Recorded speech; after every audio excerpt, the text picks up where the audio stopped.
The circumstances surrounding the downing of the U-2 are still largely a mystery. American intelligence sources have communicated a version of what happened to several reporters, among them Robert Holtz, editor of the authoritative Aviation Week magazine. Our government knew that Powers was in trouble almost from the moment that it first occurred. This is because we have a rather extensive network of monitoring Soviet communications, and they also have a similar network in which they monitor ours. This is an example of what we get from listening to the Russians. This incident took place about 2 years ago.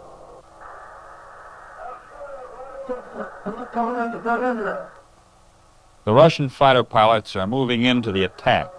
Here is the official translation of their conversation at this point. The target is a 4-engine transport. Roger. 201, I am attacking the target. The target is burning. There's a hit. Open fire. 218, are you attacking? Yes, yes. The tail assembly is falling off the target. I will finish him off, boys. I will finish him off on the run. The target is falling. Yes, form up, go home. During Powers' flight across Russia, our monitoring system was functioning and gained a great deal of useful information. From conversations of the Soviet radar crews, it was evident that Powers' flight was expected, and it was tracked almost from the moment he crossed the Afghan border. From conversations of fighter pilots and air defense installations, it was evident that they sent up relays of supersonic fighters in an attempt to shoot him down. As Powers neared Sverdlovsk, he reported a flameout in his jet engine and began to descend to the altitude at which it was possible to restart this engine in the air. The last communication with Powers was about 40,000 feet. When Powers came down in the Soviet Union, our government knew the following facts.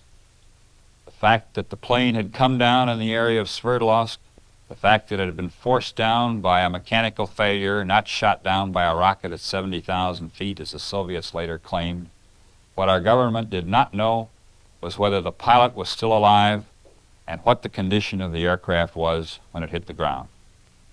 Powers' plane had crashed in a field near the city of Sverdlovsk, some 900 miles east of Moscow.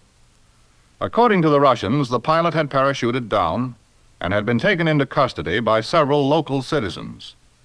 They described how they disarmed him, gave him a drink of water and a cigarette, and drove him to the local rural Soviet, where he was turned over to security police.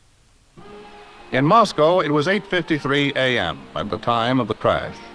The streets outside Red Square were already crowded with spectators, waiting for the May Day parade to begin. As the Russian High Command walked out of the Kremlin to take their places at the reviewing stand, they were probably still unaware of what had happened. Among those in Red Square watching the events of that morning was NBC News correspondent Joe Michaels. Exactly at 10 a.m., as always, the May Day ceremony officially began.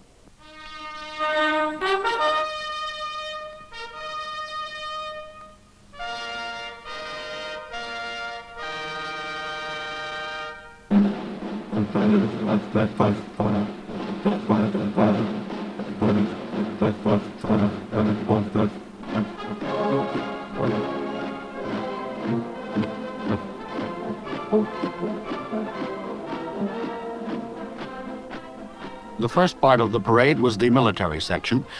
I watched the mobile units going by to see if there was anything new. There wasn't.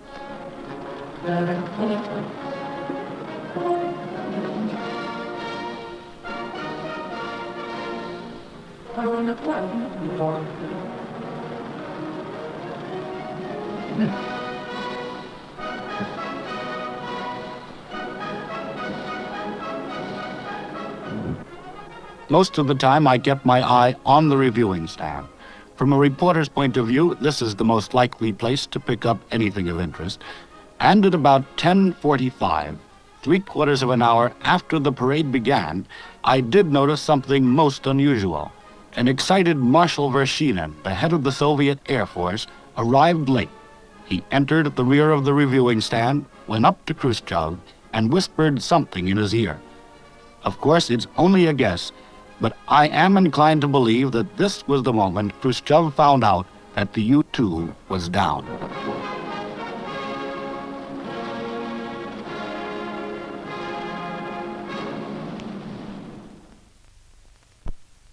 If the manner in which Khrushchev learned the news is open to speculation, so is the manner in which our own key officials learned. According to Power's testimony, his destination was to have been the NATO air base at Bodø, Norway, a small fishing town at the edge of the Arctic Circle. The plane was due at 7 a.m. Washington time.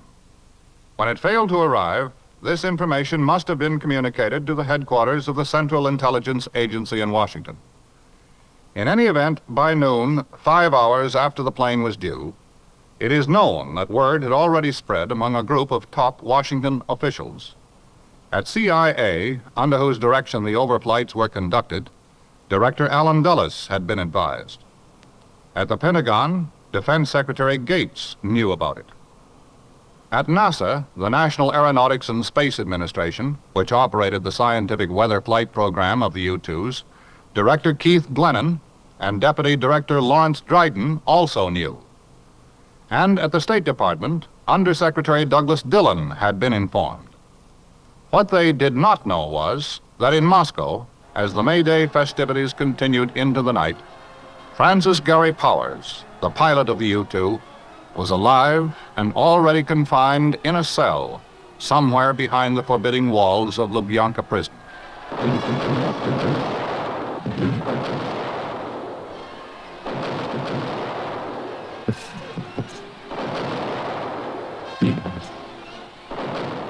That same night of May 1st in Washington, our government began to take action. To tell us about it, NBC News State Department correspondent Frank Burkholzer. I've been told by persons whom I believe that there was a meeting not long after word was received that the U-2 was missing. This was a meeting at a relatively low level of those persons who normally meet to discuss such intelligence problems. A rather routine decision was made at that meeting to go ahead and put out a cover story, a previously prepared cover story, which is to say, a story that would cover for the record the fact that the plane was missing, but would not reveal anything about its true mission. This is Brigadier General Thomas R. Phillips, United States Army retired, a former specialist in intelligence, and military affairs analyst of the St. Louis Post-Dispatch. From an intelligence point of view, the original cover story seemed to be particularly inept. One gets the impression, and I believe it's a true one, that it had been in the files for a long time, and when the U-2 plane came down, it was just yanked out of the files and issued. The cover story has certain requirements. It must be credible, it must be a story that can be maintained, and it should not have too much detail. Anything that's missing in the cover story can be taken care of by saying the matter is being investigated. This cover story failed on all counts. The most striking thing was the failure to consider in the cover story issued the possibility that the pilot might be alive and that the airplane might be intact. The circumstances surrounding the downing of the U-2 are still largely a mystery. American intelligence sources have communicated a version of what happened to several reporters, among them Robert Holtz, editor of the authoritative Aviation Week magazine.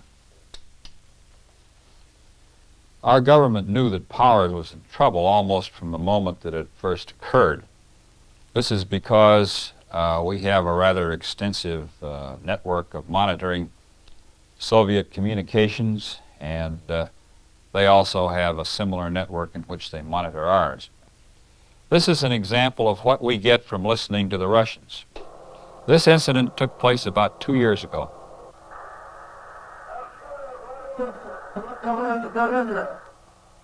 The Russian fighter pilots are moving into the attack. Here is the official translation of their conversation at this point. The target is a 4-engine transport. Roger. 201, I am attacking the target. The target is burning. There's a hit. Open fire. 218, are you attacking? Yes, yes. The tail assembly is falling off the target. I will finish him off, boys. I will finish him off on the run. The target is falling. Yes, form up. Go home. During Power's flight across Russia, our monitoring system was functioning and gained a great deal of useful information. From conversations of the Soviet radar crews, it was evident that Power's flight was expected, and it was tracked almost from the moment he crossed the Afghan border. From conversations of fighter pilots and air defense installations, it was evident that they sent up relays of supersonic fighters in an attempt to shoot him down. As Powers neared Sverdlovsk, he reported a flameout in his jet engine and began to descend to the altitude at which it was possible to restart this engine in the air. The last communication with Powers was about 40,000 feet. When Powers came down in the Soviet Union, our government knew the following facts. The fact that the plane had come down in the area of Sverdlovsk, the fact that it had been forced down by a mechanical failure, not shot down by a rocket at 70,000 feet, as the Soviets later claimed. What our government did not know was whether the pilot was still alive and what the condition of the aircraft was when it hit the ground. Powers' plane had crashed in a field near the city of Sverdlovsk, some 900 miles east of Moscow. According to the Russians, the pilot had parachuted down and had been taken into custody by several local citizens. They described how they disarmed him, gave him a drink of water and a cigarette, and drove him to the local rural Soviet, where he was turned over to security police. In Moscow, it was 8:53 a.m. at the time of the crash. The streets outside Red Square were already crowded with spectators, waiting for the May Day parade to begin. As the Russian High Command walked out of the Kremlin to take their places at the reviewing stand, they were probably still unaware of what had happened. Among those in Red Square watching the events of that morning was NBC News correspondent Joe Michaels. Exactly at 10 a.m., as always, the May Day ceremony officially began.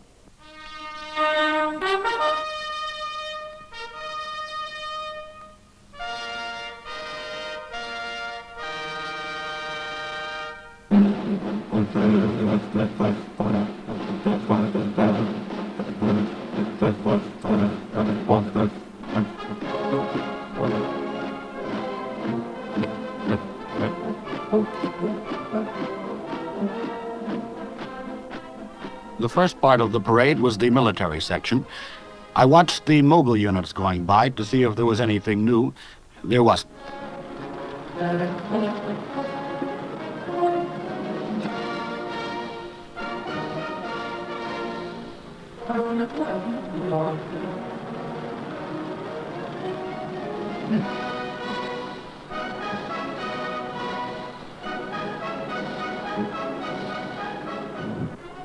Most of the time, I kept my eye on the reviewing stand. From a reporter's point of view, this is the most likely place to pick up anything of interest. And at about 10:45, 3/4 of an hour after the parade began, I did notice something most unusual. An excited Marshal Vershinin, the head of the Soviet Air Force, arrived late. He entered at the rear of the reviewing stand, went up to Khrushchev, and whispered something in his ear. Of course, it's only a guess, but I am inclined to believe that this was the moment Khrushchev found out that the U-2 was down.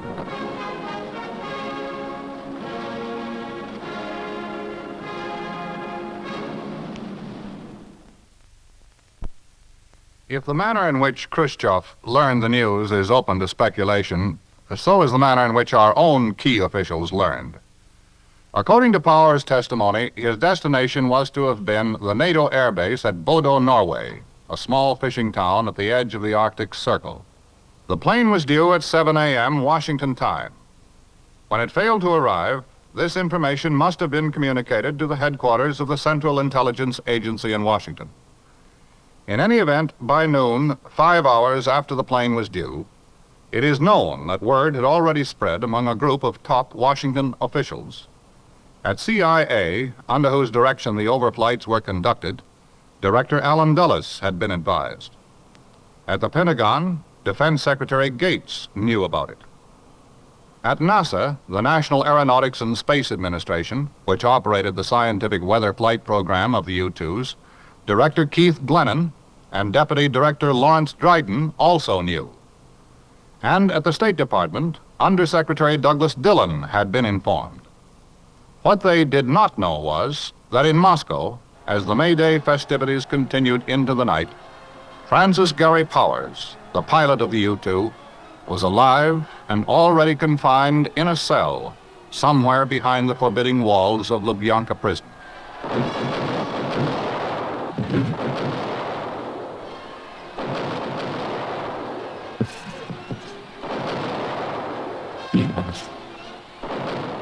That same night of May 1st in Washington, our government began to take action.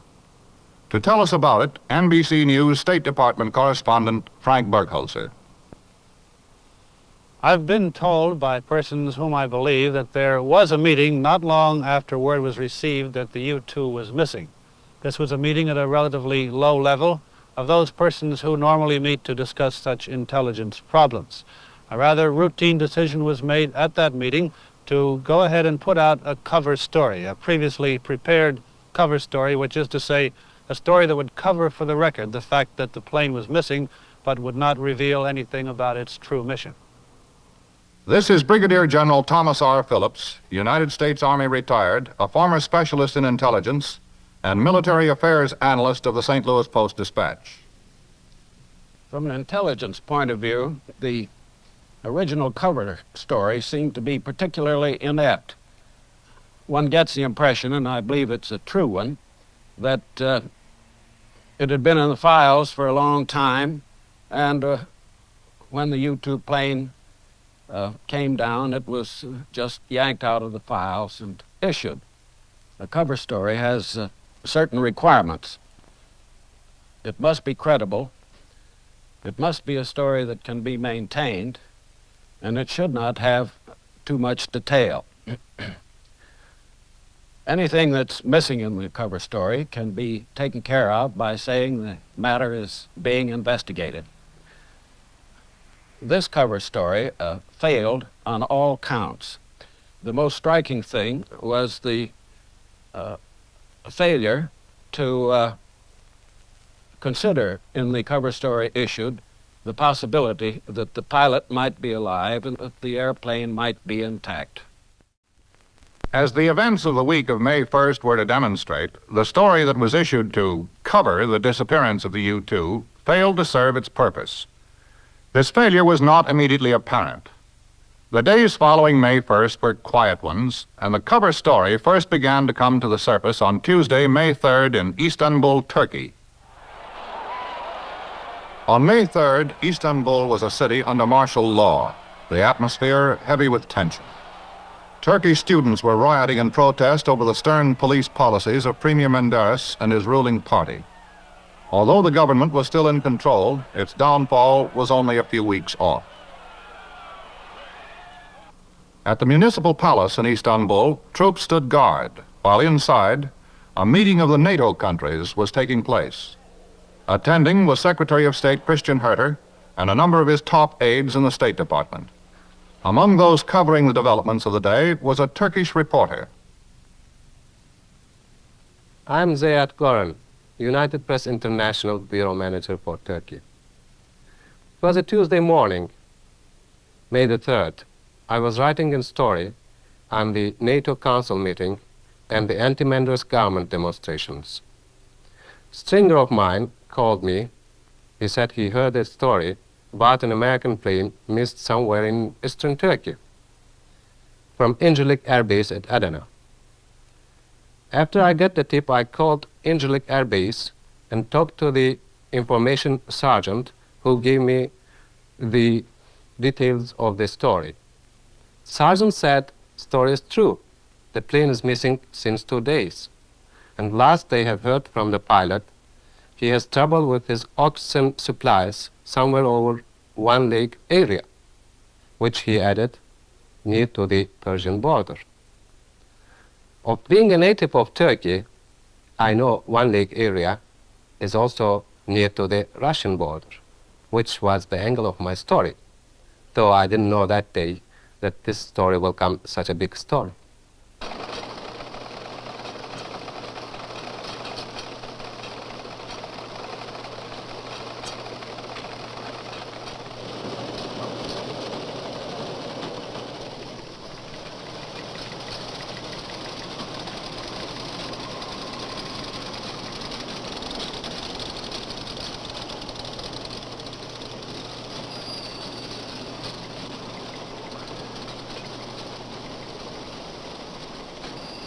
I'm Bill Fox, day cable editor for United Press International in New York.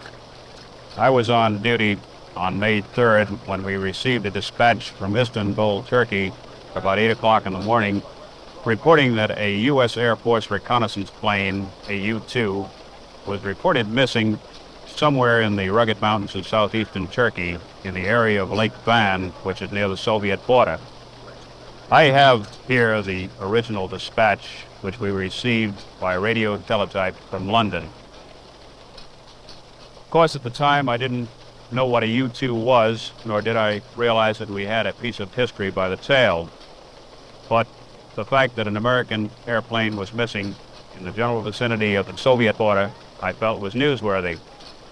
Consequently, I rewrote the story, adding some information that another American plane had been down in the same general area about a year previously. I checked it with the foreign editor and sent it to the news desk. From there, it was put on our transcontinental A-wire for simultaneous dispatch to all UPI subscribers throughout North America. The text of our story went like this. A single-engine U.S. Air Force plane with one man aboard was missing today near Lake Van, not far from the Soviet border in the rugged mountains of southeastern Turkey. The plane was one of two that took off Sunday morning from Incirlik Air Base near Adana on a weather reconnaissance mission. One plane returned, but the pilot of the missing craft reported that his oxygen equipment was out of order. 3 C-54 planes from Wheelus Air Force Base in Libya, under the command of Major Harry E. Hayes at Clarksville, Texas, were combing the area in search of the missing plane, but thus far without success. The cover story appeared in print on the morning of May 4th. At the time, it was so unimportant that only a handful of papers across the country carried it. And only one, the Washington Post and Times Herald, ran it on the front page. A small story that was eliminated in the final edition to make room for a baseball headline. In Washington on Wednesday, May 4th, there was not much to be found in the way of news. In the morning, the president had breakfast with a number of Republican congressmen, then chatted with them on the steps of the White House. Later in the morning, he signed an important wheat agreement with India, and in the afternoon played a round of golf. In New York, Mayor Wagner presided at the opening of a tulip display. Spring was on its way. And in Paris, workmen were busy tidying up the Élysée Palace for a summit conference that would never be held. All in all, it was a quiet day, May 4th. The last such day the world would know for some time to come. We'll continue with the U-2 affair after this message from Timex and Miss Julia Meade. Moscow, NBC News correspondent Joseph Michaels again reporting.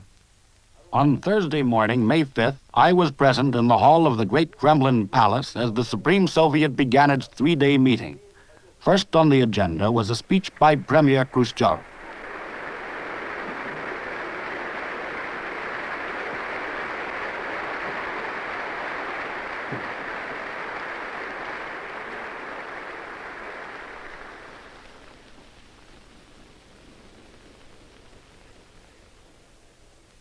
At 10 a.m., Khrushchev began his 3.5-hour address. Most of it dealt with such matters as tax reform, wages, prices, currency changes, and so forth. But towards the end, he suddenly introduced a new theme. 636 минут по московскому времени американский самолет пересек нашу границу. To a stunned and startled audience, Khrushchev announced that an American U-2 spy plane had been shot down in the Soviet Union. He didn't specify where, and he did not indicate the fate of the pilot. He went on to warn those countries harboring United States bases that they were playing with fire, and promised a stern protest to the United States and to the United Nations. But he added, "I do not doubt President Eisenhower's sincere desire for peace. Reason must guide us." Выполнено. Самолет был...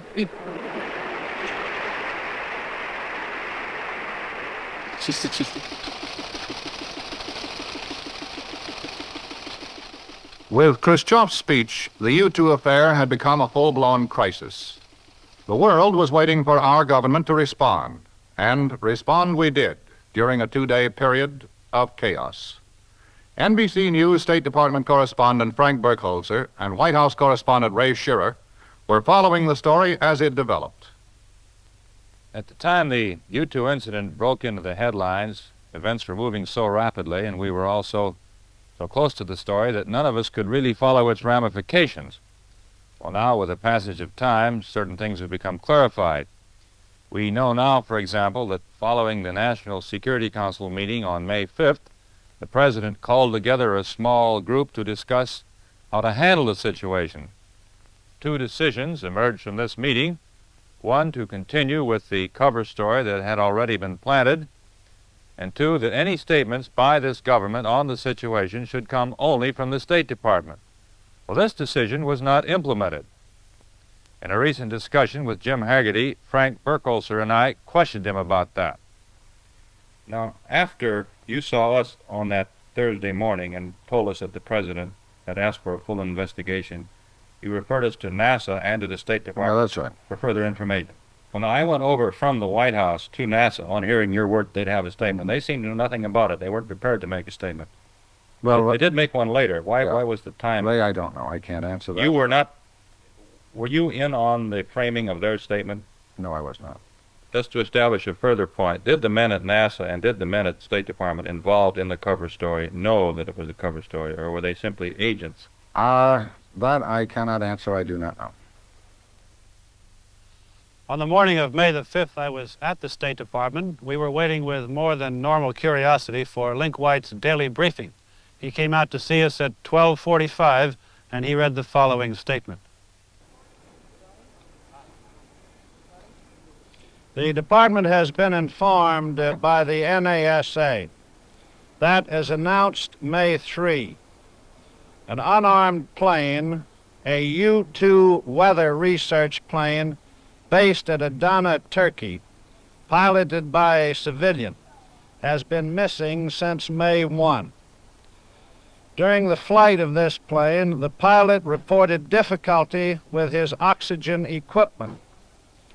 Mr. Khrushchev has announced that a U.S. plane has been shot down over the USSR on that date. It may be that this was the missing plane.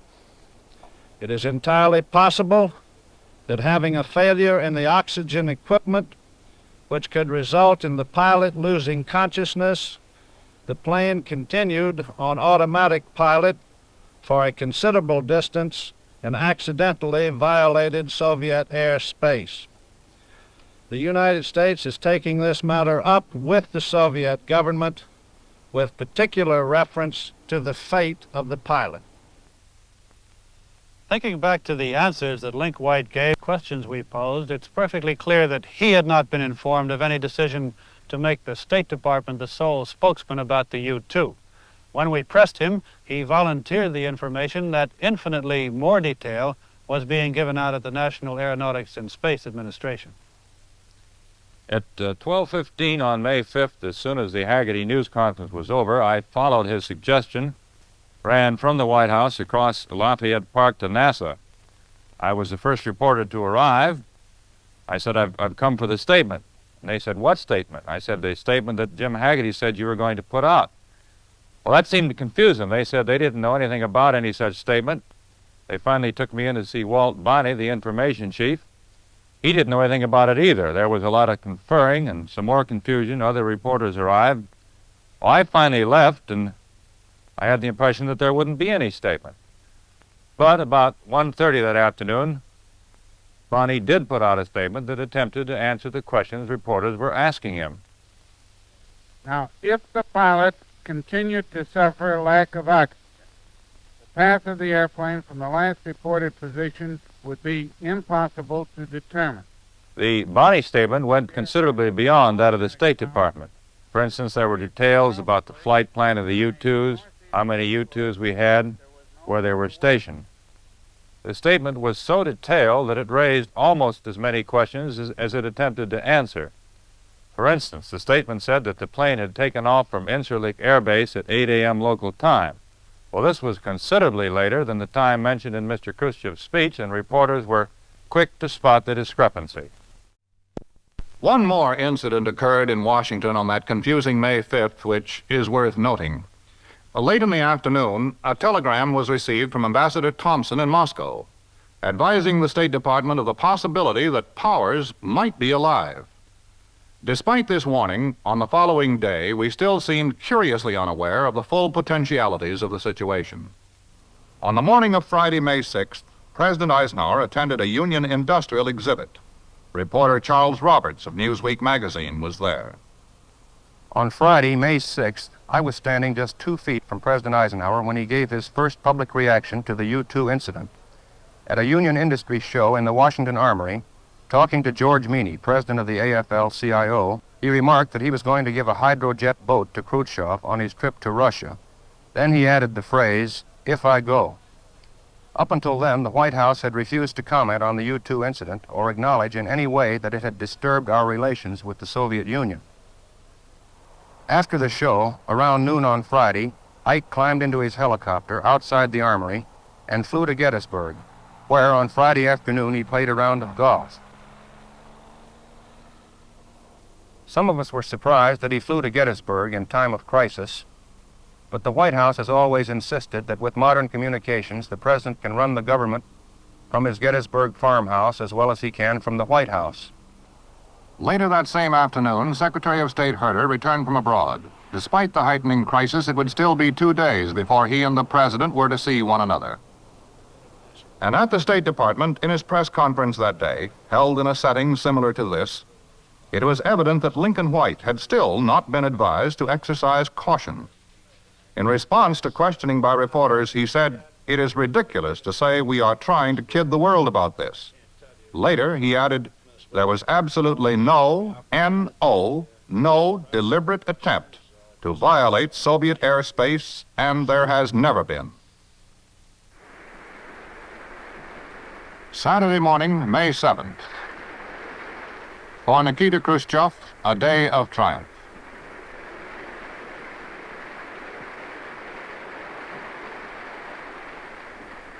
Once the applause of the Supreme Soviet quieted down, Khrushchev revealed a secret he had been keeping almost a week.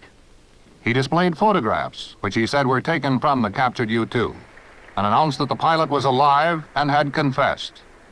Then he said of the Americans, when they learn that the pilot is alive, they will have to think of something else. And they will.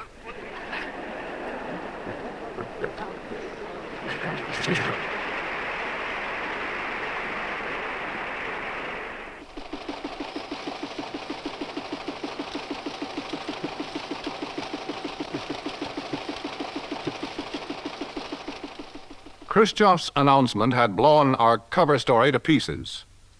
Newsweek correspondent Charles Roberts continues with his report of developments in Gettysburg that day. Early Saturday morning, May 7th, a number of reporters, including myself, came up to Gettysburg to cover late developments.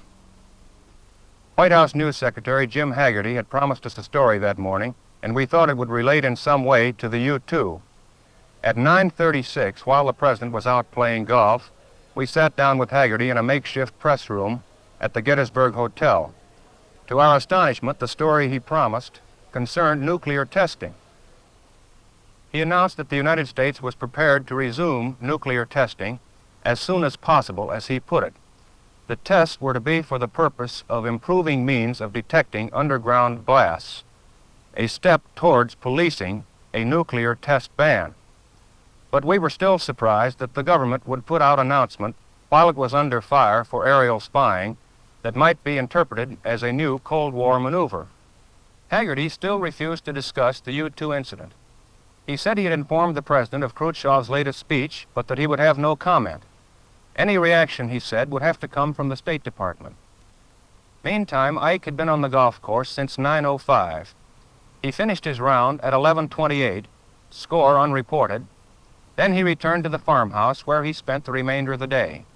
During that day, at the State Department in Washington, a crucial meeting was held to work out an answer to Khrushchev's latest speech. The president did not attend that meeting, but Haggerty informed us that Ike was in contact with Secretary of State Herter by phone during the day. Late in the afternoon, a final statement was read to the president, and he approved it without change. At 6 p.m., Lincoln White of the State Department read that statement to newsmen. As a result of the inquiry ordered by the president, it has been established. Only the previous day, Lincoln White had said there was absolutely no deliberate attempt to violate Soviet airspace, and there has never been. Now he was stating something different. Nevertheless, it appears that in endeavoring to obtain information now concealed behind the Iron Curtain, a flight over Soviet territory was probably undertaken by an unarmed civilian U-2 plane. This one statement, agreed upon at a hastily convened meeting, represented a historic decision. Our government was, in effect, admitting that we had previously lied and that we had committed espionage. Admissions no nation had ever made before.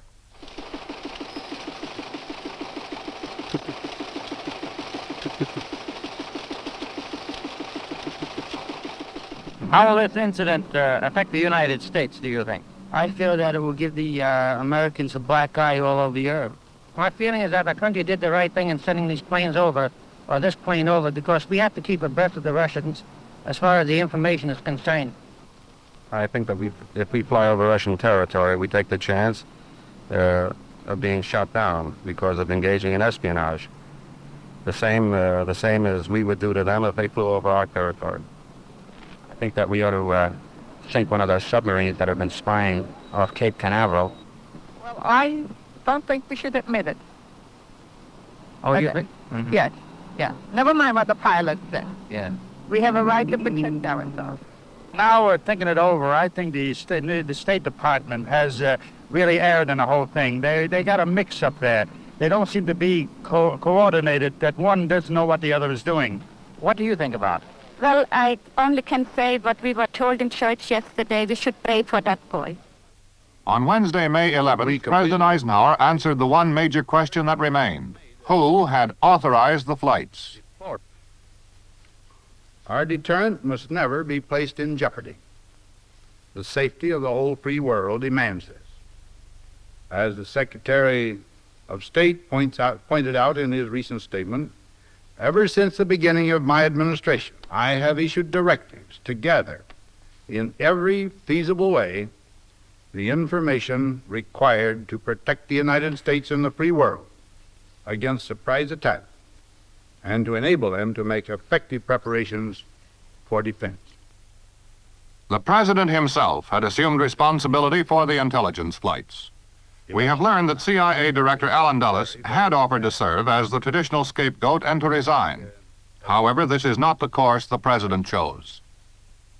This avowal of responsibility by a head of state for intelligence activities was unprecedented in the history of international relations.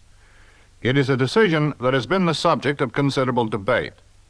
Here are the views of the chairman of the Senate committee that investigated the U-2 affair, Senator William Fulbright, and the President's press secretary, James Haggerty. There is a great deal of puzzlement in my own mind of people that say, why did the President or the government of the United States take responsibility? Well, now, this is something new that's been added to modern world.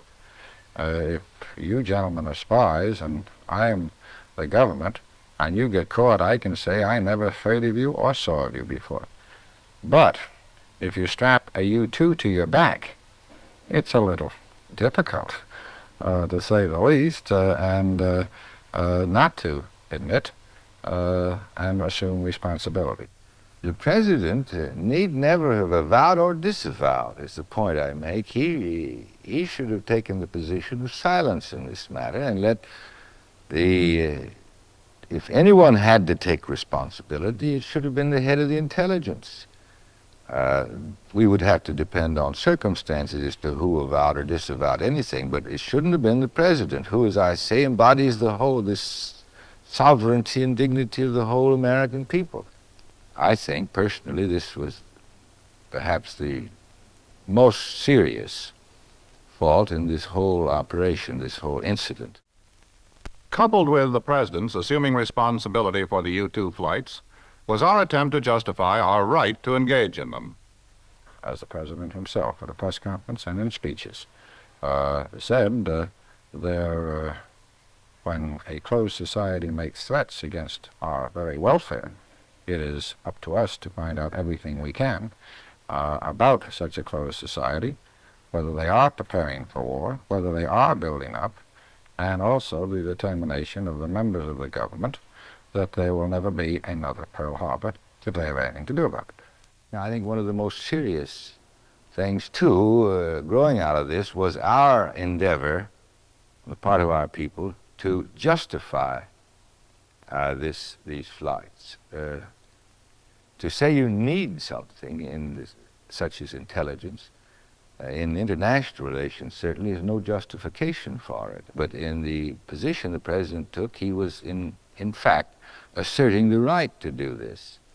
And not the need. They could understand the need. They understand that espionage goes on within certain areas all the time. But they never take full responsibility for it. The head of state does not.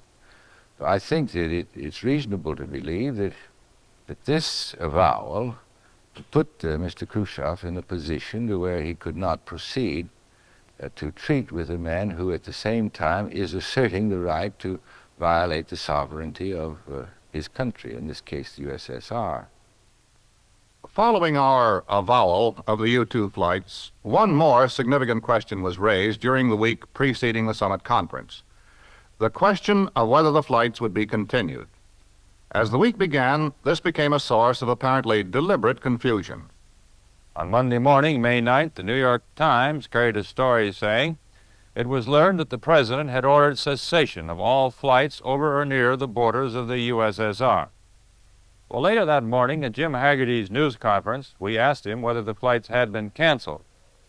He said that the president had not canceled the flights.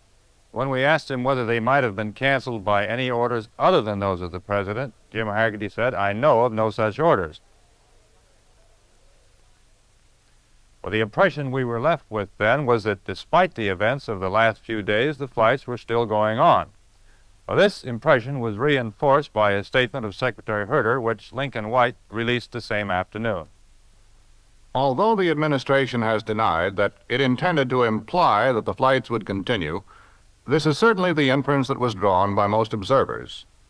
All these events led to an atmosphere of increasing tension as the summit conference approached. In the Soviet Union, Khrushchev toured an exhibit that had opened at Gorky Park. Here, in a hall customarily devoted to the pastime of chess, the Russians had put on display remnants of the plane, its equipment, and the pilot's personal effects. Later, in an impromptu press conference, Khrushchev reacted violently to what he termed our threat to continue the flights. He canceled his invitation to President Eisenhower for a visit to the Soviet Union that had been planned for the following month. And in Washington, as administration leaders explained their decisions to Congress, the beginning of a major controversy involving both this country and its allies was already apparent. We have certainly lost ground. Major elements in our government have been caught telling blatant falsehoods to the world, to ourselves, to each other, and to congressional committees. We have not told the truth. We have taken grave risks on the very eve of a great and important international conference. And we put the president in a position of not knowing who keeps the store. We have nothing to gain by going to the summit. We have nothing to negotiate at the summit. And about all we can do is to add dignity to this last beastly act of the Soviets. And I hope the president decides not to go. How can you negotiate with murderers? How can you negotiate with people who have shot down numbers of our planes? How can you negotiate with people who tell lies and who do not fulfill their solemn obligations? I don't think you can gain anything by going to the summit with these type of people. I think we ought to realize in this country that we're in a Cold War and we better be in this war to win it and start acting like it. The former Foreign Minister of Canada. It was pretty stupid on the part of the United States, if I may say so, for getting itself in a position before the summit conference that the Soviet could exploit an incident of this kind. In other words, I don't think they've handled the matter very, very well. As long as the Cold War goes on, governments are going to collect intelligence, legally or illegally, and the Russians are at the forefront of that parade. But if you do this kind of thing, collect intelligence, you should do it intelligently. On Saturday, May 14th, President Eisenhower left the White House by helicopter to board the plane that would take him to Paris. The trip that was to have been the capstone of his career was already foredoomed to a failure that he, least of all, would have wanted. As James Reston had written in the New York Times, the tragedy of President Eisenhower in the spy plane case is that he and his colleagues have created almost all the things he feared the most. He wanted to reduce international tension, and he has increased it. He wanted to strengthen the alliance, and he has weakened it. He glorified teamwork and morality, and got lies and administrative chaos. Everything he was noted for, caution, patience, leadership, military skill, and even good luck, suddenly eluded him precisely at the moment he needed them the most.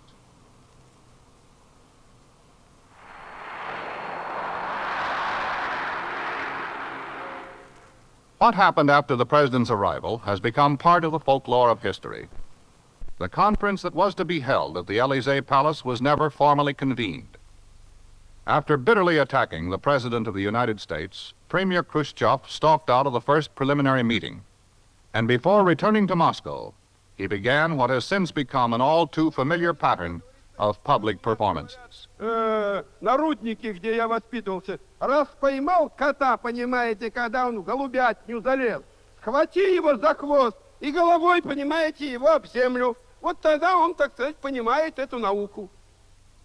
The Russians now exploited to the fullest the propaganda advantage we had given them with the U-2. Whether the incident was chiefly responsible for the summit failure is still being debated. But it did provide ammunition for the Russians as they intensified Cold War pressures throughout the world. Fear of Russian rockets in the months following the summit made American bases the object of an increasing number of protest demonstrations.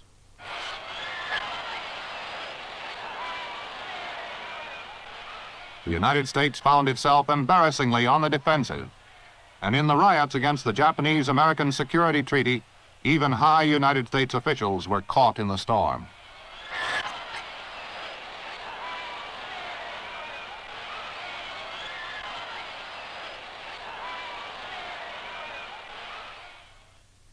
Jim, now by way of taking a longer look at this whole episode, now that the dust has settled somewhat, how do you think the United States came out of the U-2 incident? Well, I think they came out very well. I think that basically the argument of an open society versus a closed society has been very well brought to the fore, has been brought to the attention of the peoples of the world. I think that is an overseas reaction. I think domestically, the reaction of the American people, quite frankly, was, it's too bad we got caught, but we're glad we were doing it. And that's the way I would sum it up. Do you, looking back, think that if you had it to do over again, you might have done anything in some different fashion? No, with the exception, which I think everybody admits, of the failure of the cover story. But outside of that, no. As you look back on this U-2 incident, who was in charge of our side of the thing as it developed, issuing of statements, coordination of policy, the whole aspect of it? Well, I just can't answer that, really. I'm sorry.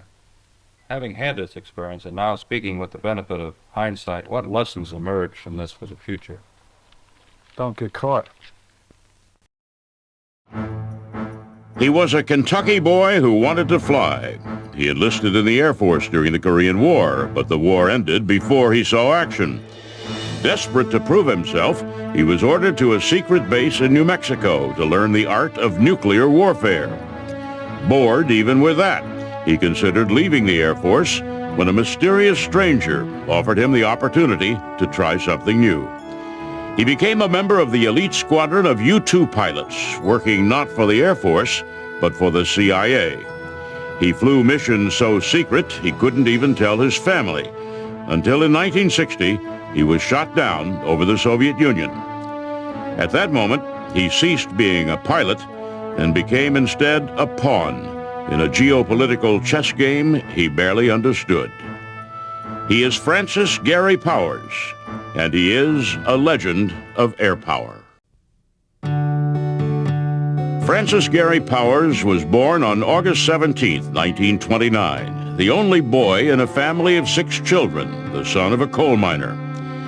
There are not too many lives harder than the life of a Depression-era coal miner. Work was intermittent and paid badly when it was available. Powers' father, Oliver, wanted his son to be a doctor. During World War II, coal miners worked overtime. For the first time, the Powers family had a little money. At a county fair, Oliver paid $2.50 to buy his 14-year-old son a short ride in a small plane.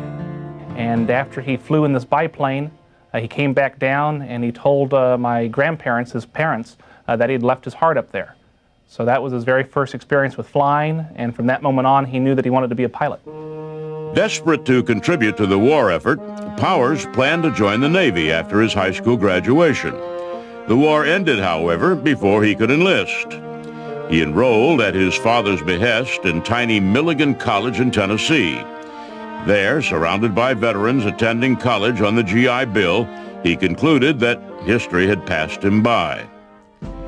During his senior year, he applied to the Air Force Cadets. He took the test, passed, and had only to sign the papers upon his graduation.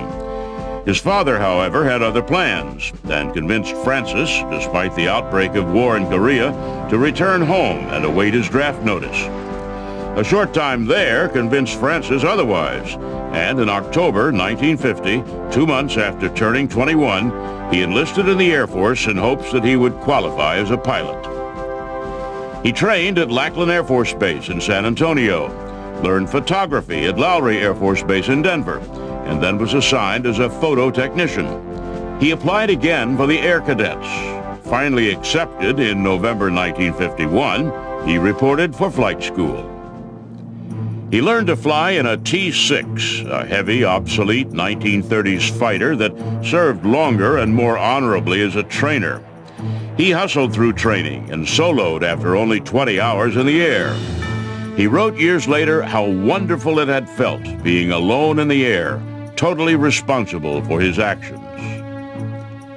After 6 months, he went on to advanced flight training. He checked out on jets and earned a reputation as a totally unflappable pilot, calm, confident, and self-contained, who wanted nothing more than to serve his country in combat. He graduated from the cadets in 1952. His last stop before Korea was gunnery school. There, he came down with appendicitis.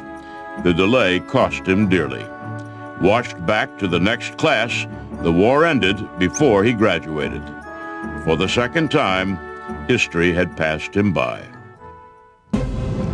In October 1953, he went to New Mexico to learn how to drop nuclear weapons from fighter aircraft. He was given, in effect, his own piece of the American battle plan. A base to report to, a plane to fly, a route into the Soviet airspace, and a target to hit. In 1954, he made first lieutenant and married Barbara Gay Moore, an 18-year-old he'd met the year before. He had decided to serve out his enlistment and become an airline pilot. As his separation date approached, he contacted several airlines and discovered that he was too old to be considered for airline training. So, with a wife to support and no other options, he re-enlisted.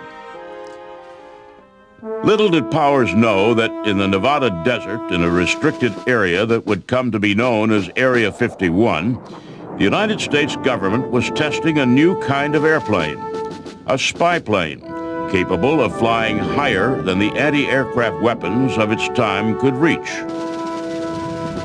The U-2, as the secret craft was known, was designed and built for a very specific mission: to fly over the Soviet Union east of the Ural Mountains, an area the size of Canada that was sealed off to Western eyes. There, the Soviet Union had built whole cities dedicated to the development of new weapon systems, cities that the West had no way to peer into. The idea of flying over the area was not new. The United States had modified strategic bombers to serve as spy planes. They had the range but could not fly high enough to avoid Soviet radar and guns. But the U-2 would be different. It would fly with impunity, above the range of even the most advanced Russian radar. It could overfly and photograph the most secret Soviet installations and return safely to base. Intelligence gathering with the U-2 would become businesslike, regular, commonplace. President Eisenhower approved the project almost without hesitation. He believed that knowing what the Russians were doing in their blacked-out hinterlands held the key to protecting America from the nuclear war people like Francis Powers were preparing to fight. In late 1955, Francis Gary Powers returned from a training mission and saw his name written on a blackboard in the pilot ready room. He reported to wing headquarters, where a major asked him if he was interested in a civilian job. Powers asked for details, which the major refused to provide. Instead, he told Powers to go to an off-base motel for a meeting. He was recruited for the CIA U-2 program. He volunteered for several reasons. One, it was doing something patriotic for his country. One, it was flying a new type of airplane that no one had ever flown before, so there was the thrill of adventure. And three, it was a wonderful pay increase. After several conversations with the CIA agent, in April, Powers resigned his commission in the Air Force and became officially a civilian.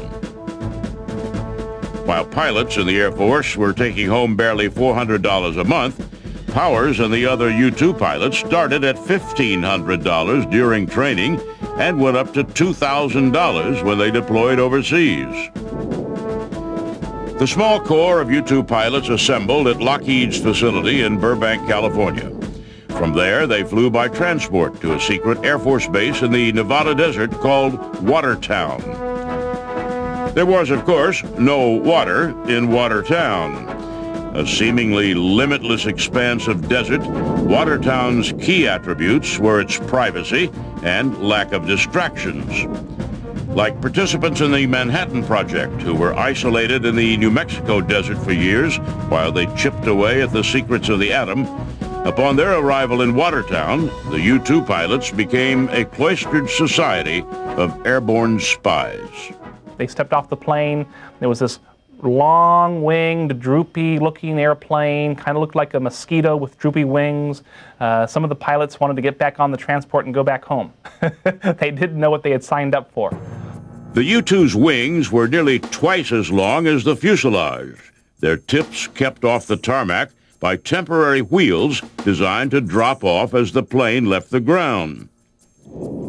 Compared to the other aircraft of the 1950s, the U-2 seemed almost wispy. No matter what the engineers said, the Air Force believed the plane to be almost disposable, so frail that it would have to be discarded after only a few missions. Years later, Powers wrote, "Each piece of the structure was a little thinner than a pilot would have liked. It was not a plane for heavy or drastic maneuvers. My hands itched to get onto the controls." The U-2 was a very different kind of aircraft. It required only 1,000 feet of runway to take off, and then climbed at a more than 45-degree angle. In the time it took a normal aircraft to climb a few thousand feet, the U-2 could disappear into the stratosphere. The U-2 pilots regularly broke altitude records, flying more than 15 miles high, but the records were never reported. Instead, the pilots cheered their successes silently, enjoying an almost orbital view of the world. Their training was exhaustive, but failed to deal with one critical aspect of their mission. What if the plane crashed in enemy territory? Powers, in his autobiography, says he raised the topic with his commanding officer. He was told simply that if captured, he should tell the Russians everything they asked, since they were experienced at torture and would get the information eventually anyway. To a veteran of nuclear training, that sounded like conduct unbecoming an officer. He felt it was a glib dismissal of his real concerns, a dismissal based on CIA conceit that the U-2s flew too high for the Russians to shoot down. Even the manual self-destruct system, which had to be triggered by the pilot, seemed incomplete. It packed only a small charge, enough to destroy the cameras lodged in the plane's belly, but not the plane itself. The first batch of U-2s and pilots deployed to a base in England in April 1956, under cover as the 1st Weather Reconnaissance Squadron. In August, Powers moved to Incirlik Air Force Base, Turkey, as part of the 2nd Weather Reconnaissance Squadron. The first U-2 flights out of Turkey skirted the edges of Soviet airspace. Just as modern intelligence-gathering planes fly along the coast of China, the U-2s flew along the southern edge of the Soviet Empire. From high above the clouds, they eavesdropped on Soviet radio transmissions, plotting the locations of radar and anti-aircraft installations. In November, Powers made the first tentative probe of Soviet airspace. The flight went off without a hitch, and nothing he or the instruments in his plane detected showed any signs the Soviets knew he was there. It didn't take too many flights for complacency to set in. In the late 1950s, while the U-2s were flying countless spy missions over the Soviet Union, relations between the Russians and the United States began to improve. Nikita Khrushchev, who succeeded Joseph Stalin as the Soviet premier, changed the Russian strategy of unremitting hostility to the U.S. The Soviet economy was faltering, the inevitable effect of Stalin's purges and various 5-year economic plans. Khrushchev believed that trade with the West and adoption of American industrial techniques might help solve Russia's economic woes. In September 1959, Khrushchev visited the United States. He was not dour or menacing. He seemed almost clownish, a jovial, rotund emissary from the other side of the world. He proposed a massive disarmament, keeping nuclear weapons while mothballing conventional navies and air forces. In the communist world, Khrushchev's sudden fascination with the West did not play well. The Soviet military protested what they perceived as Khrushchev's slight, and the Chinese communists, vying for leadership of the many Marxist movements around the world, condemned Khrushchev as counter-revolutionary. Publicly committed to a May 1960 summit in Paris, Khrushchev seemed trapped. The West saw the summit as the most important diplomatic event since the end of World War II. The communist world saw it as more Khrushchev backsliding.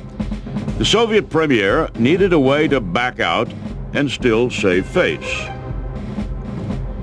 As the climate between East and West warmed, the number of U-2 flights decreased. Months passed without a single flight out of Incirlik Air Base, where Francis Gary Powers was stationed. And then in April 1960, apparently to provide information and preparation for the summit meeting, 2 missions were scheduled back to back. The first flight was normal, the pilot departing and returning to base without incident. The second, which Powers was scheduled to fly, was the most ambitious U-2 flight ever. Covering almost 4,000 miles, the 9-hour flight would pass over areas so deep in the Soviet Union, even the U-2 had not overflown them, and would end at a base in Norway. Powers packed a bag, assured his wife he'd be home in a few days, and got on a transport to Pakistan, where a U-2 was waiting for him. Delayed several days by bad weather, Powers finally took off at 6:26 a.m. May 1st. As he climbed into the sky, he clicked his radio call button twice, the signal that he was well and ready to begin his mission. That was the last anyone heard of Francis Gary Powers and his U-2 for a while. My uncle told me a story about how the 2 or 3 gentlemen in suits came down to the family farm, knocked on the door. My grandmother answered, and she was informed that Francis, as the family called him, was missing. The family was devastated. For the first 5 days, they didn't know whether my father was alive or dead. In Turkey, the public information officer announced that an unarmed weather plane operated by NASA had disappeared. Privately, the CIA was sure Powers was dead. Powers was, however, alive. Shot down over Sverdlovsk, he became Khrushchev's secret weapon, his excuse to back out of the Paris summit, and a tool to embarrass the American president on the world stage.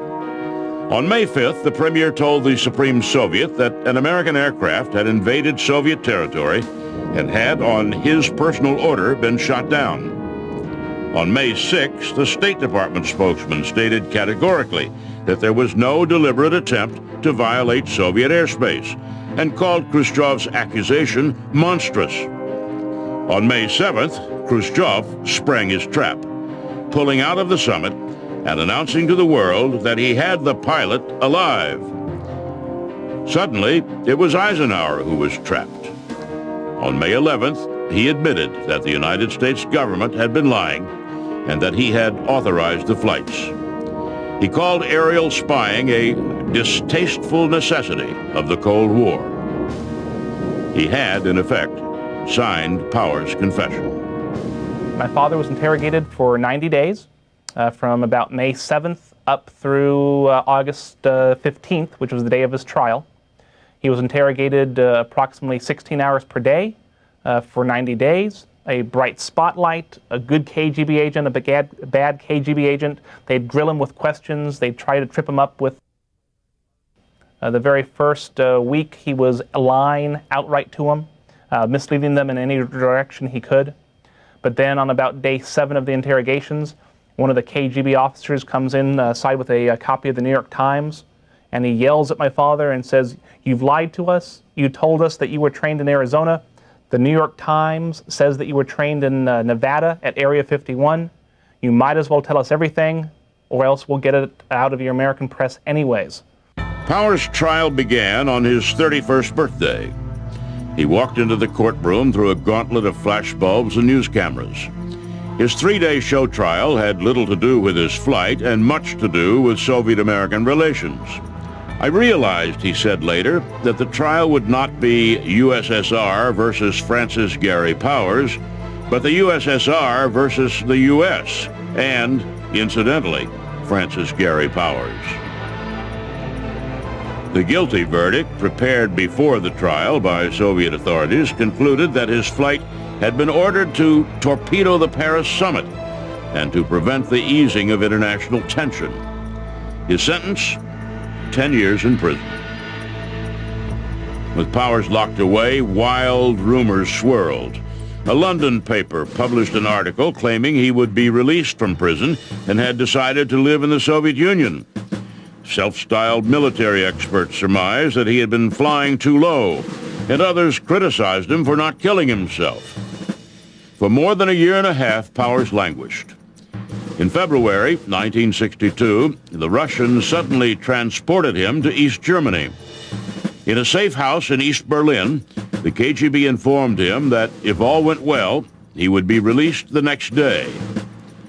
On February 10th, at the Gleinica Bridge separating East and West Berlin, Powers walked to freedom in exchange for Colonel Rudolph Abel, a Soviet spy. Powers came back to a country that had its doubts about his conduct. Though he had apparently given away no secrets, rumor and speculation remained. Hero or bum, asked one headline. Should he, like Nathan Hale, have died for his country? And he was always upset that the American government didn't do more to help clear his name at the time. Upon his return to the United States, he was interrogated by the CIA as if he were an enemy. He took and passed polygraph tests to make sure he was not a double agent. And the final report on his ordeal damned him with the faint praise that he had only probably withheld national security information from the Soviets. Concerned about the speculation, President Kennedy canceled a White House ceremony to welcome Powers home. When Powers wrote a book telling his side of the story, the CIA suppressed its publication. Francis Gary Powers died in August 1977. After the end of the Cold War, the only war Powers ever fought in, declassified Soviet documents made clear that his behavior in captivity was nothing less than heroic. On May 1st, 2000, the 40th anniversary of his final flight over the Soviet Union, he was awarded the Prisoner of War Medal, the Distinguished Flying Cross, and the CIA Medal of Valor. The boy from Kentucky who had wanted to fly and to be a hero finally was. And that is why he is a legend of air power.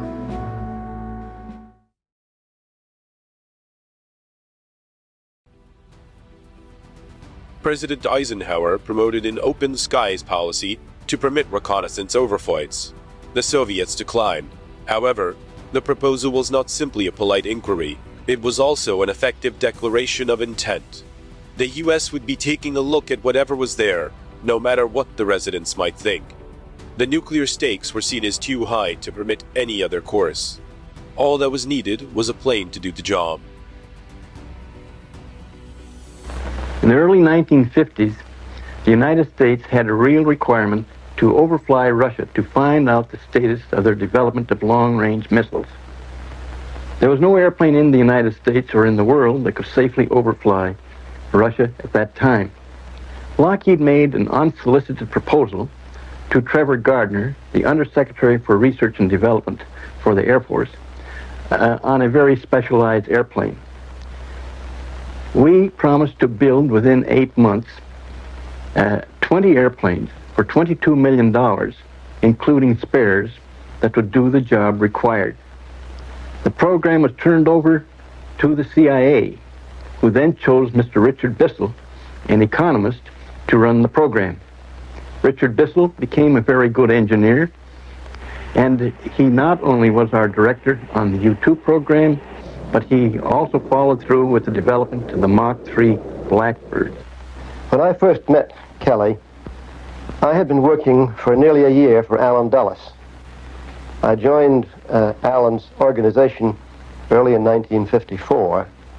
Toward the end of November, I was summoned one afternoon into Allen's office, and I was told, with absolutely no prior warning or knowledge, that one day previously, President Eisenhower had approved a project involving the development of an extremely high-altitude aircraft to be used for surveillance and intelligence collection over denied areas in Europe, Russia, and elsewhere. We had, on the basis of Kelly's proposal, an almost impossible schedule to meet. It was almost impossible for Lockheed, but I can assure you that it was also an extremely tight schedule working within the bureaucracy. The mission of the plane to overfly the USSR dictated several things. First, it would have to fly very high, to be outside the range of interceptors and anti-aircraft weapons. It would also need a very long range. There would obviously be no fuel stops en route. These two aims complemented each other. Being out of range, the plane did not need to go particularly fast and could cruise economically. The shape which emerged as that of a glider, with extraordinarily large high-aspect wings, and reflecting an obsession with weight conservation. The prototype arrived at Groom Lake Test Site on the 29th of July 1955. Kelly Johnson's impossible self-imposed schedule was met. The plane flew on time.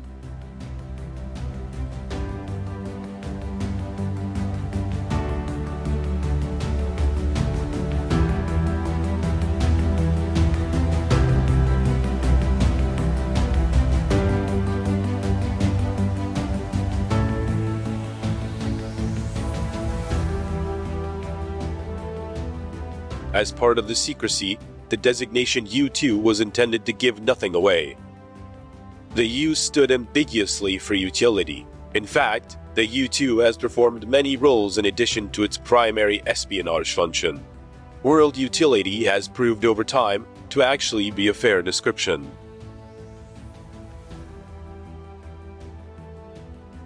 The U-2 is a demanding plane to fly. There are many things about maneuvering this powered glider, extremely thin air at great altitude, that are not applicable to flying any other aircraft. For example, at altitude, there is only a very narrow envelope between its stall speed and its entry into transonic flight, the point at which supersonic airflow over the wings begins. In the U-2 at 70,000 feet, these 2 points were about 12 knots apart. Below 400 knots, you would fall out of the sky looking for denser air. Above 412 knots, your wing might come off. This is a very restricting slot to occupy. Over the years, with increased gloat and more powerful engines, the gap actually narrowed to less than 5 miles an hour.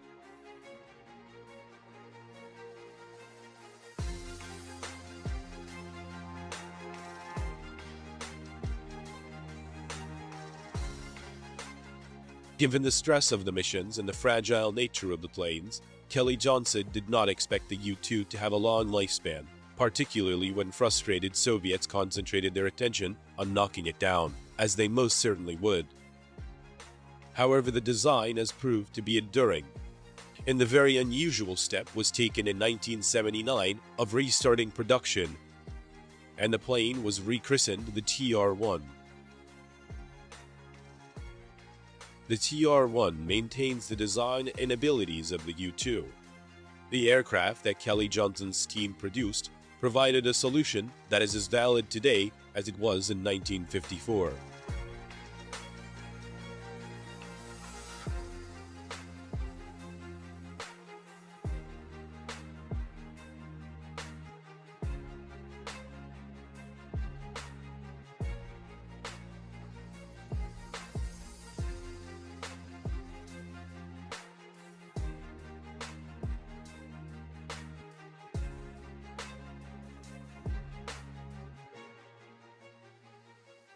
Of course, optical cameras were no longer primary loads of the U-2s or TR-1s, which now fly electronic and communications intelligence missions using their high flying capability and small size. But these technological spying measures were not the original reason for the U-2s, and, in the 50s, that reason to overfly Russian territory, carrying cameras and taking photos, was a priority. But as the likelihood of Russians developing weapons to shoot U-2s down increased, so did the urgency of replacing them.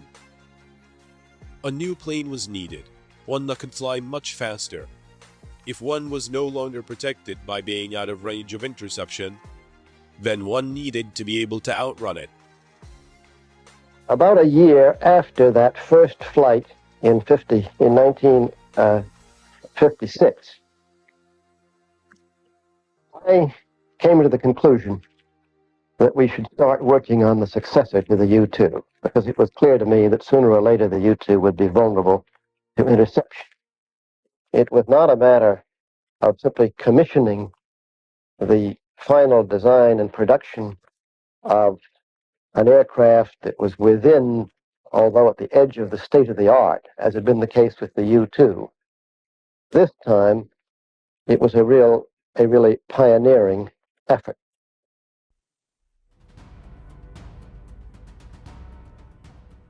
Where did it come from? Let's follow this transport plane and find out. This is the desert of western Nevada, already well known for its nuclear tests by the Atomic Energy Commission here at Yucca Flats. Adjoining this AEC test site is an active aerial gunnery range. Early in 1955, by presidential order, 60 square miles of this prohibited area were set aside for a special purpose. There's a narrow air corridor to reach this spot on the map. Air charts order closed to all personnel and aircraft except on orders from the Chief of Staff, U.S. Air Force. The name of this isolated spot in Nevada is Watertown, and its very isolation is of the greatest importance.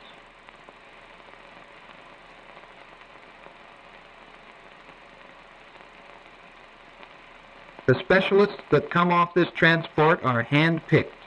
They are checked every time they arrive at Watertown. Overall security in this area is the highest yet to be maintained in this country, even higher than that of the Manhattan Project. Selection of Watertown was dictated by several unique considerations. The area is isolated from prying eyes by the AEC range, with lethal reminders of past atomic explosions. AEC guards maintain regular patrols. Supplies destined for Watertown channel into the area through regular AEC routes. Watertown radio and teletype communications, the Angel is referred to as an article. Our pilots are called drivers. The geographical spot of Groom Lake is called home plate. The Angel was designed to do a single job: obtain the largest amount of reconnaissance information ever collected on any single flight. For the first time in jet history, it is possible to inspect 400 square miles with a single cartographic photograph. For the first time in jet history, sensitive electronic equipment is being carried to heights where it can search for any number of radio, TV, or radar signals and record this information for detailed analysis. There are already 12 alternate equipment loads for the U-2. Development of the Angel and the information gathering equipment that it carries is the result of the most experienced judgment applied at every critical point. A select group of capable, dedicated men in industry and government, working with trust and cooperation, completed this specific project at the utmost speed. The idea for the Angel itself was born when Lockheed started a design study on the maximum altitude possible from a jet airframe for reconnaissance purposes. The Angel, then called the CL-282, took sufficient form to be presented as a proposal. Members of the Killian Committee, a portion of the scientific advisory group, defined the technical feasibility and urgency of the program. The optical and photographic concepts were envisioned by Dr. James Baker and Dr. Edwin H. Land. The original CL-282 proposal was then modified to produce even more spectacular results.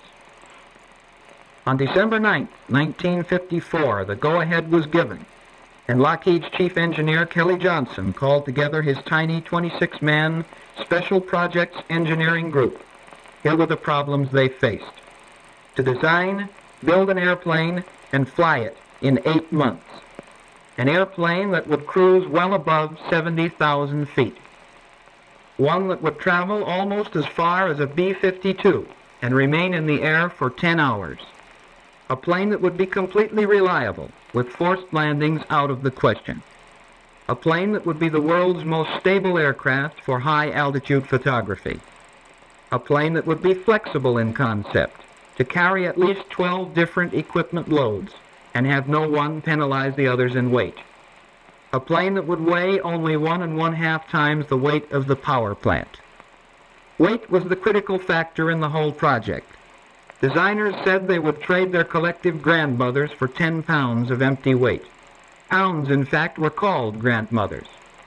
But weight could not be saved at the expense of reliability, a real engineering challenge, met with proven know-how and a basic design so simple that it was almost revolutionary.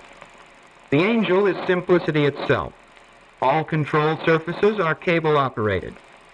The tail section of the fuselage attaches with only 3 bolts. The inside of the 80-foot wing is just 4 big fuel tanks. The interior of the fuselage is plain and uncluttered. The cockpit canopy, stressed to handle a pressure differential of 5 pounds per square inch, is operated by hand. The pant leg engine intake ducts presented a problem. At altitude, near-perfect ram air distribution was needed to keep the engine running. The final intake on the Angel gives as good pressure distribution as would be found in a power plant wind tunnel.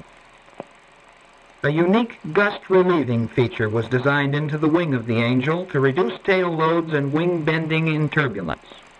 The flaps tilt 4 degrees upward, and the ailerons tilt 10 degrees to completely change the airfoil characteristics. During development of the Angel, Kelly Johnson met with each member of the Special Projects Group at 7 every morning.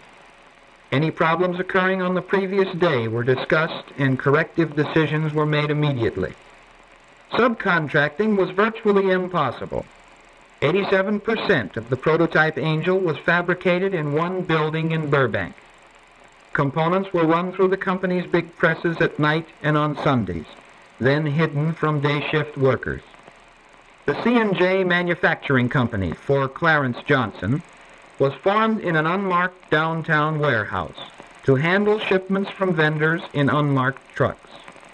Designers of the Angel couldn't even get into a high-speed wind tunnel, so calculations were made with computers.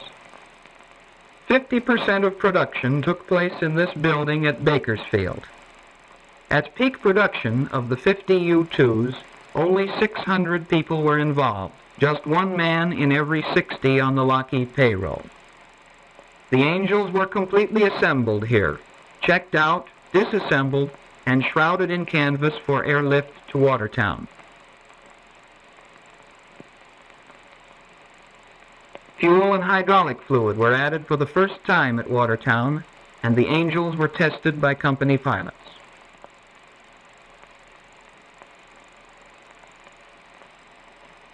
Because of its long, thin wings, the Angel has been referred to as a jet glider.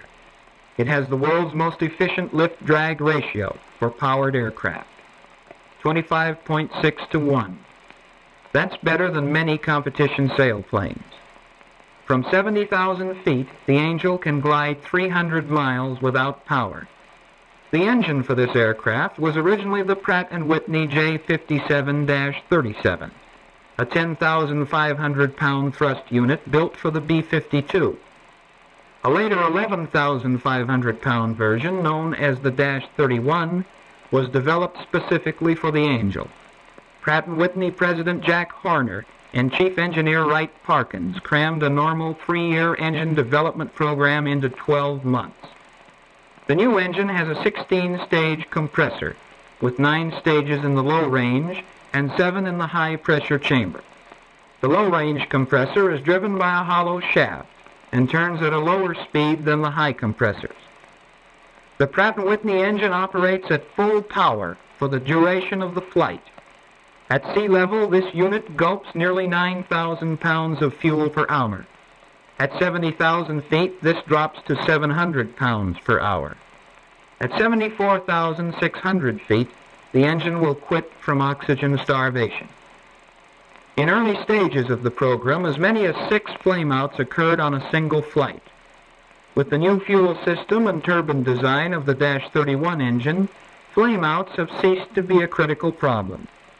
An improved ignition system ensures air restarts at high altitudes. In the first 20 months that the Angel flew, logging over 5,000 hours in the air, there were just 2 forced landings away from Watertown. Both planes, equipped with the older -37 engines, landed at Kirkland Air Force Base, Albuquerque, New Mexico. After each development flight, a careful accounting is made of fuel consumption.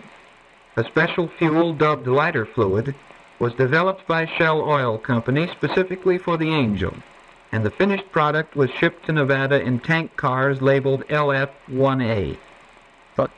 This blend will not boil at the low pressures encountered at altitude, yet will still give adequate air starts.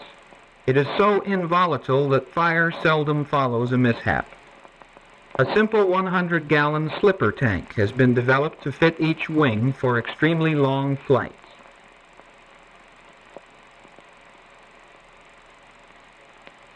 These pressurized tanks contain enough fuel to carry the Angel to cruising altitude, where they have no significant effect on speed or range. Even after the addition of an external drag chute, 3 times the normal oxygen supply, improved braking, and an autopilot, the final all-up weight was within 10 pounds of the original proposal.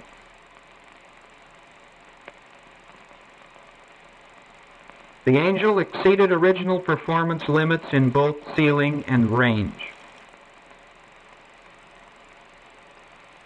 When the prototype Angel was flown across Death Valley to Watertown, Lockheed also found itself in the transportation business. Their own DC-3 made almost daily flights to Watertown with a hand-picked crew of flight line mechanics. The first unofficial name for Watertown was Paradise Ranch. This description was dreamed up tongue-in-cheek to encourage key personnel to accept assignment on this special project before they could be told what it involved. Anyone for golf?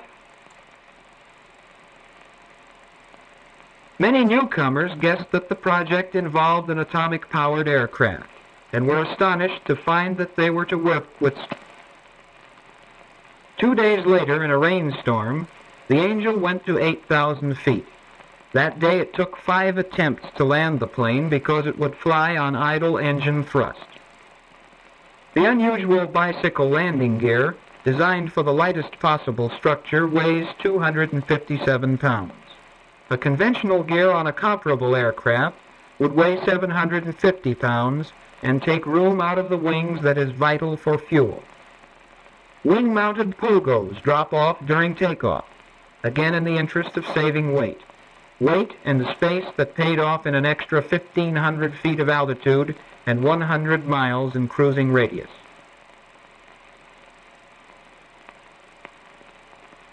As the operation at Watertown grew in scope, more transportation was required. A daily military air transport shuttle system was begun with C-54s from Burbank. In bad weather, one of these transports crashed into Charleston Peak, a few miles north of Las Vegas. 14 members of the Watertown project were aboard.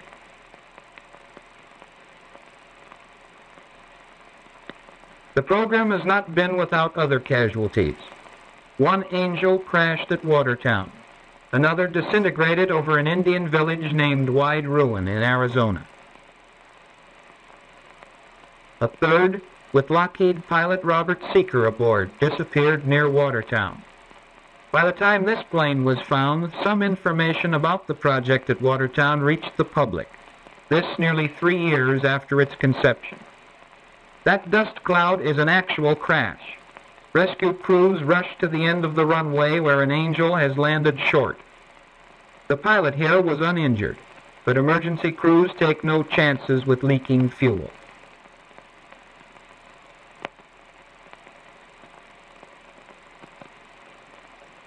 Salvage operations mean that this fallen Angel will soon fly again to rejoin its sister ships already in the air.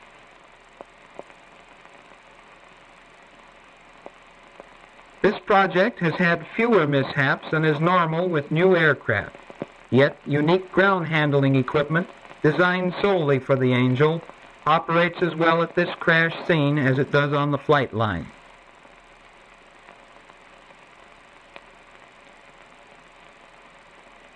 Not all the difficulties at Watertown have come from the Angel herself. Extremes in weather, wind, sand and heat, snow, cloudburst, biting cold, an ever-present headache, but the Angels must be ready for tomorrow's flight. It's almost all work and no play for the temporary desert dwellers at Watertown. Just 72 airline miles distant is Las Vegas. However, none of Watertown's workers can visit these bright lights. or refreshing scenery. Security is just that rigid.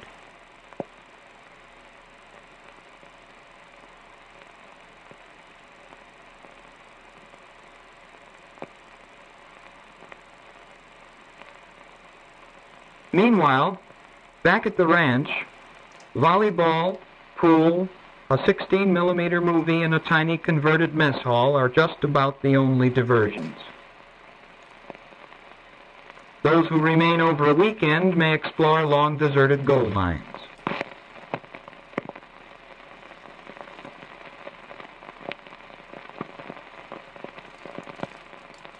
Remnants from another era of rugged desert pioneers.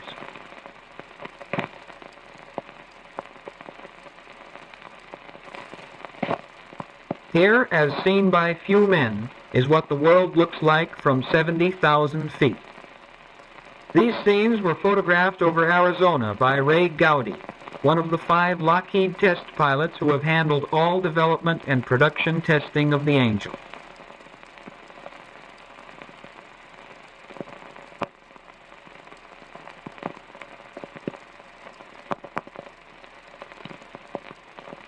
Training of new pilots begins with the T-33 for familiarization flights.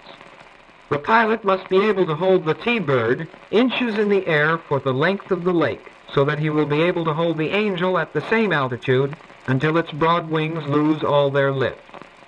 This mastered, he graduates to the Angel and transition landings on the dry lake.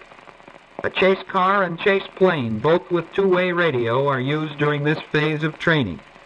Seat belts in the chase car are good insurance.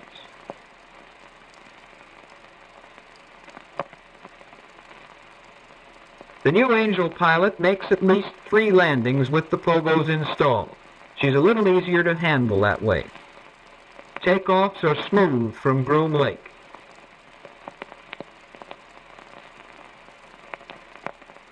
A wide circle as the chase plane plays Follow the Leader. Now turn in on final approach, says the instructor in the chase plane. Your airspeed is 92 knots.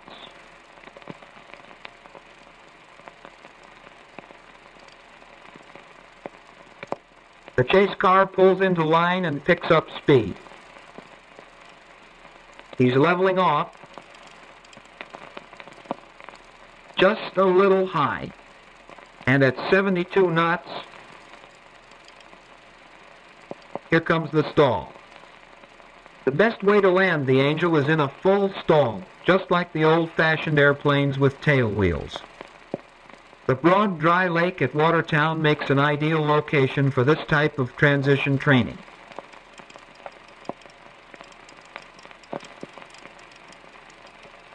After the landings improve, the pogo safety pins are removed, and the new pilot is on his own.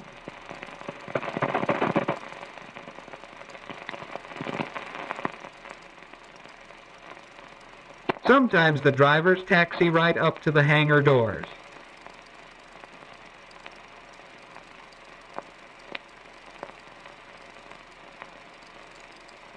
Not bad at all for an airplane that's supposed to be hard to handle on the ground.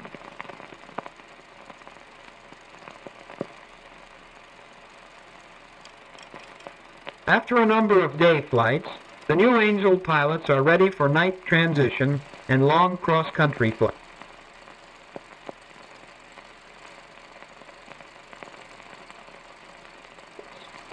It's no accident that the complete Angel and all its intricate cargo can be disassembled and packed quickly, ready for airborne transport. Everything about the Angel can go aboard a cargo plane. Cameras in their dog houses, engines, lab equipment and supply,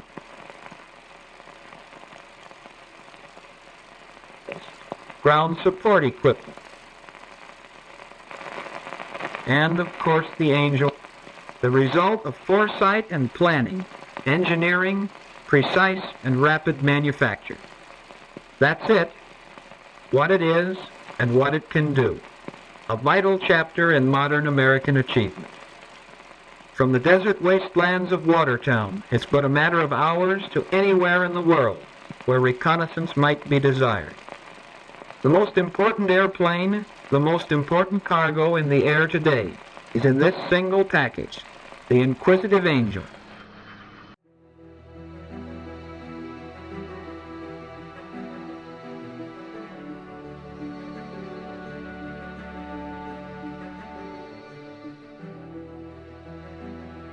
If you enjoyed this video, please remember to like and subscribe. And as always, thank you for watching.